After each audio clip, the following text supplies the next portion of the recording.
자, 장제갑 사건입니다. 자, 판결유지를 이해해야 될 텐데요. 자, 판결유지를 이해하려면 사실관계를 정확하게 파악하는 것이 중요하겠죠. 자, 사실관계를 봅니다. 갑은 공범들과 함께 A를 혼내주기 위하여 추적하여 폭행을 하던 중 그랬네요. 그러면 이때 폭행이라고 하는 것은 혼내주기 위해서 폭행했기 때문에 이때 폭행은 강도죄의 고의는 아직 없습니다. 자, 바지에서 쓰러진 뒷주머니에서 장지갑을 꺼내갔다. 이 장지갑을 꺼내간 것은 불법 영득 의사가 있기 때문에 꺼내간 것 아니겠습니까? 그러면 이 꺼내간 것이 절도입니까? 강도입니까?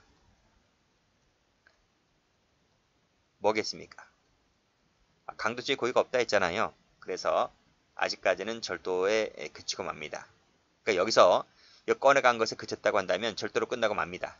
그런데 이 친구들이 꺼내간 것에 그치지 않고 계속하여 A를 폭행합니다. 그렇죠? 왜 폭행할까요? 이 피해자는 지갑을 뺏겼으니까 지갑을 뺏기지 않기 위해서 반항할 것이고 이놈들은 그러한 A를 계속해서 때릴 것이고 막 뒤죽박죽 섞여 있는 거예요. 그렇지? 그 과정에서 폭행이 이루어지고 반항하고 폭행이 이루어지고 반항하고 할 겁니다. 자, 이랬을 때 이 폭행이라고 하는 것은 강도다, 강도죄로 나아가게 되는 것이다 하는 거죠. 즉 폭행할 때는 반항이 섞여져 있는 부분이기 때문에 요 강도라고 하는 것은 강도죄의 고의가 있는 거지. 그래서 강도라는 신분을 가진 자가 상해를 입혔기 때문에 강도상해죄가 되는 것이다. 이렇게 보시면 되겠습니다. 아시겠죠? 자, 그러면 판결유지 볼게요. 자, 피고인이 처음에는 강도의 범위가 없었어요. 때릴 때. 그쵸? 자, 근데 공범들과 함께 피해자의 반항을 억압함에 충분한 정도로 폭행을 하던 중 이 폭행은 뭐예요? 이 두 번째 폭행인 거지. 그쵸? 이때 폭행은 강도죄의 고의가 있는 폭행이죠. 그쵸? 따라서 공범들이 피해자들과 계속하여 폭행하는 사이에 재물을 강취한 것은 취가한 것은 뭐가 된다? 마지막에 강도죄가 될 수 있다는 것입니다. 그 과정에서 상해를 입었다면 강도상해죄가 될 것이다 는 내용의 판례입니다. 이해되시겠죠? 그렇게 보시면 되겠습니다. 자, 날치기 사건. 자, 이 판례가 더 중요합니다. 별표 쳐보시고요. 자, 그 다음 페이지도 또 하나 있습니다. 2가 있습니다. 여기도 별표입니다. 자, 첫 번째, 날치기 사건 1. 본래 날치기는 제가 절도죄 할 때 말씀드렸죠. 본래 이것은 절도다 라고 말했습니다. 자, 그래서 여기 보시게 되면 피해자의 반항 억압을 목적으로 함이 없이 반항 억압이 없이 그렇죠? 재물 탈취 과정에서 우연히 이 상처가 난 것이라고 한다면 이것은 절도에 불과할 뿐이다. 강도가 안 되는 것이기 때문에 세무쳐 볼게요. 이것은 절도다. 그 밑에도 날치기 수법 시에 점유출탈 과정에서 우연히 뭐가 발생했다고요? 상해가 발생했다며 한다면 이것은 강도치상이 아니다. 왜 절도니까. 그렇게 보시면 되겠습니다. 그래서 우연히 상해가 나왔다면 그것은 과실치상이 되겠죠. 그런 내용입니다. 어쨌든 강도는 아닙니다. 자, 읽어볼게요. 갑을병은 차량을 이용하여 소매치기를 하기로 공모하였고 병은 승용차 운전하고 갑과 을은 승차하여 뒤에 그 범행 과정을 물색하던 중에 행인 정려에게 접근한 후에 갑이 창문으로 손을 내밀어 손가방을 낚아챘다. 이 낚아챈 것이 이 날치기죠. 날치기.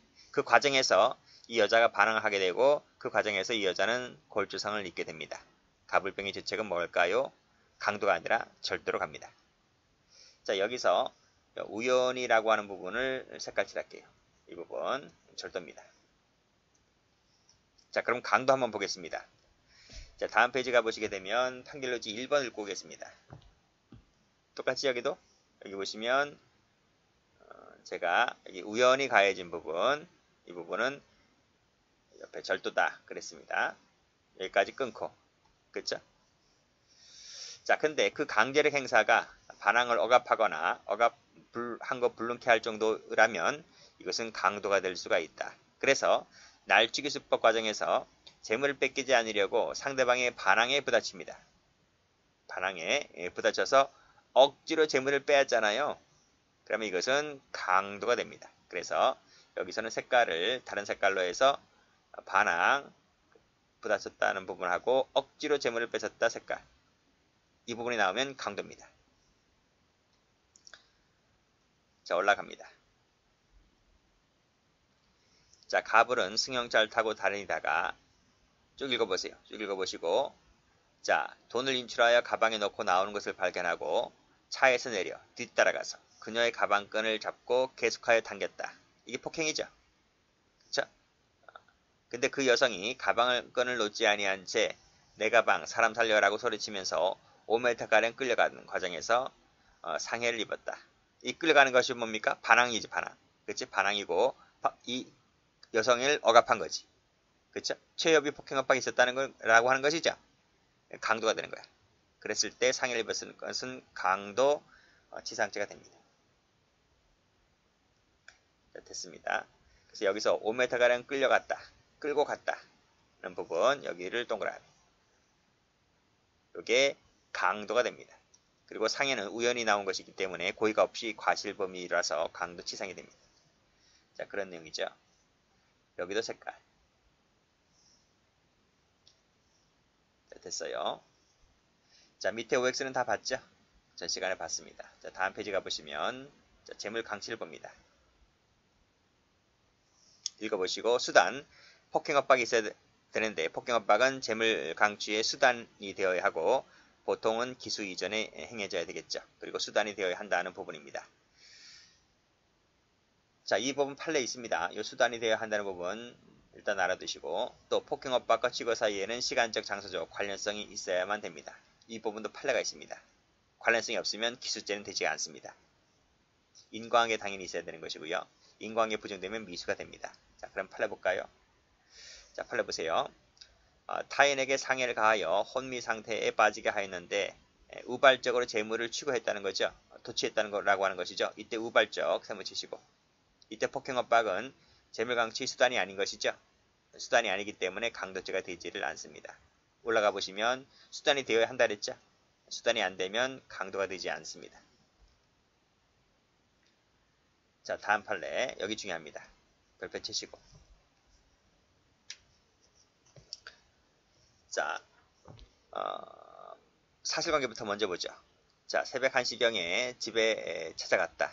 칼을 들이대고 돈을 요구했다. 이게 뭐죠?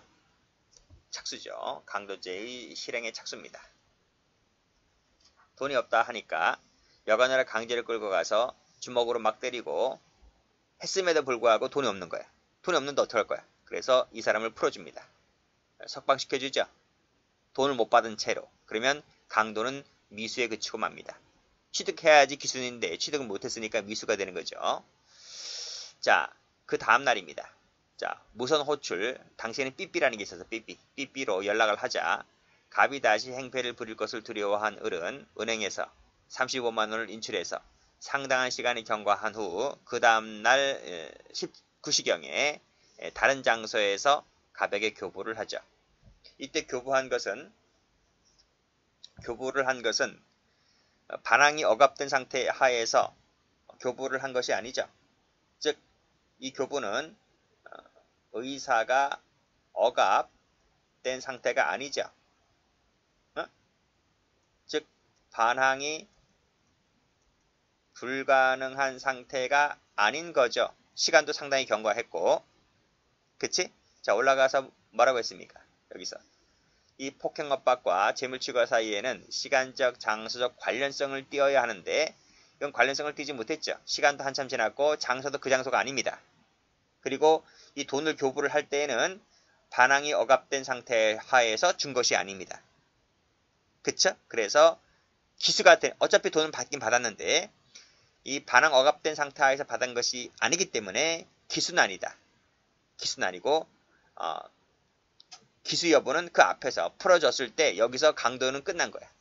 미수 상태에서 끝난 것이고 돈을 받은 것은 억압 상태에서 받은 것이 아니기 때문에 기수로는 갈 수가 없다는 내용의 판례입니다. 자, 다음 페이지 가보시죠. 자, 여기도 나오죠. 취득이라고 하는 것은 여기 보시게 되면 의사가 억압되어 반항이 불가능한 상태 하에서 받았을 때를 말한다. 그래야 강취가 된다는 거지. 그쵸? 근데 밑에 꺽쇠 2번을 보면 상당한 시간이 경과를 했고 그리고 다른 장소에서 돈을 받았는데 돈 받은 것은 의사가 억압된 상태 하에서 반항이 불가능한 상태에서 받은 것이 아니기 때문에 기수는 아니고 미수에 불과할 뿐이다. 기수라고 하면 틀립니다. 그래서 이해되시겠어요? 그런 내용의 판례입니다. 그래서 시험은 1번보다는 2번에서 출제가 좀 많이 됩니다. 판례 해설에도 그 얘기가 나와 있어요. 여기 보시게 되면. 그쵸? 쭉 읽어보시고 마지막 보시면 반항에 불가능한 상태는 아니다 라고 하는 것이 나옵니다. 그래서 미수로 갈 것이다. 이런 내용이죠. 자, 주점 도우미도 중요합니다. 별표 한번 쳐보세요. 자, 볼까요? 갑은 새벽 3시경에 주점에서 만난 도우미와 윤락을 위해서 호텔로 갔다. 모텔로 갔다. 성관계를 하던 도중에 여자가 항의를 하니까 성교를 중단하고 이에 화가 난 갑이 을을 폭행합니다. 이 폭행할 때 강도죄의 고의가 있습니까? 없습니까? 고의가 없죠. 고의가 없어. 그쵸? 이건 단순 폭행에 불과할 뿐이에요. 자, 그래서 기분이 서로 나빠지니까 이 남자가 이 여성을 마주 때리고 이제 가하고 이제 나갑니다. 기분 나쁘다고 나갑니다. 그래서 옷을 입고 방을 나가다가 탁자 위에 놓인 그녀의 가방을 보게 되는데 가방을 뒤져보니까 현금 20만 원이 든 그녀의 가방에 키홀더를 가져갑니다. 이 가져간 것이 그래, 불법 영득 의사가 있으니까 가져갔겠지. 그러면 이 가져간 것이 절도이겠습니까? 강도이겠습니까? 아까 똑같잖아요, 여기서.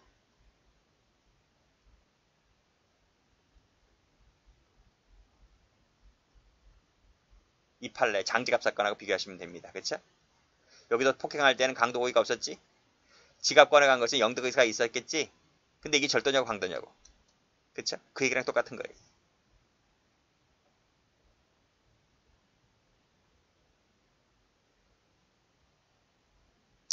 자, 가져갔습니다.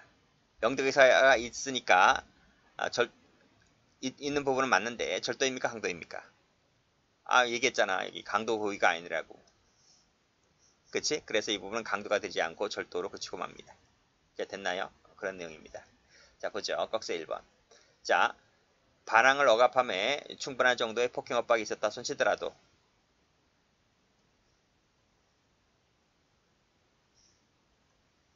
이것이 강도의 고의는 아니었잖아. 그쵸? 그쵸? 자, 따라서 그 타인이 재물을 취거 사실을 알지 못하는 사이에 그 남자가 우발적으로 재물을 가져갔다는 거죠. 이것은 이 폭행 협박이 재물 취거하려는 그 수단이 되지는 않았기 때문에 따라서 강도죄와의 사이에 있어서 인과관계가 존재를 하지 않는다 라고 봤습니다.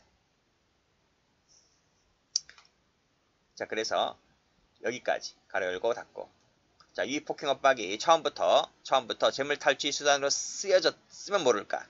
또 그 취거 사이에 있어서 극히 밀접하여 시간적 장소적 관련성이 있으면 모를까. 그것이 아니기 때문에 이것은 강도로 가서는 안 되겠다는 내용의 판례입니다. 됐나요? 자, 꺽쇠 2번. 윤락행위 도중에 폭행을 했는데 이 폭행이 바로 뭐라고요? 세모 쳐보시고 적으세요. 강도 고의가 아니라 강도 고의로 때린 것이 아니다.